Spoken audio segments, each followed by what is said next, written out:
క ఖ ఛ ఠ థ ఫ ఘ ఝ డ ధ భ వీటిని వర్గయుక్కులు అని వాటికి పేర్లు పెట్టారు.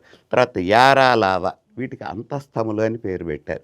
శేషాసాహ వీటికి ఊష్మములు అని పేరు పెట్టారు. అంతస్తములు అంటే అంత యారా లావ మాట్లాడేటప్పుడు అక్కడే ఉంటుంది నాలుక మీద అక్షరం. తర్వాత శేషాసాహ అన్నప్పుడు ఉచ్చారణలో కొంచెం మన ఊపిరి బయటకు వచ్చినట్టు గాలి బయటకు వచ్చినట్టు వస్తుంది.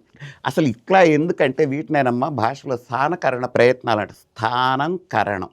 అది ఏ స్థానం నుంచి మొదలవుతుంది, ఏ ప్రయత్నంతో అక్షరంగా బయటకు వస్తుంది. పాణినీయంలో ఇది మాహేశ్వరాణి సూత్రాణి ఏషామంచాయిత అని చెప్పిన తర్వాత వరుసలో వీటిని స్థానకరణ ప్రత్యయాల్లో చెబుతారు. అకుహ విసర్జనీయాం కంఠ ఆ కా ఖ గ ఆ ఒకటి కా అంటే కావర్గం మొత్తం ఆ క ఖ గ ఘ ఞ విసర్గలు వాటిని కంఠంతములు చూడండి. ఇక్కడ క ఖ గ ఘ మీరు చూసుకోండి, ఇక్కడ కదులుతుంది స్వరపేట కంఠములు అన్న. అకుహ విసర్జనీయ కంఠ ఇచు యశానాంతాలు ఈ చ ఛ జాఝ పలికేటప్పుడు నాలుగు వచ్చి ముందు పళ్ళకి తగులుతుంది కదా. రుటు రసాణం దంతా రు ఠ డ రుటు రసాణం మూర్ధాన్ని కదులుతాయి. రు ఠ డాడ్డప్పుడు నాలుగు వెళ్ళిపోయి అంగిలు కొట్టుకుంటాయి. అవి మూర్ధములు.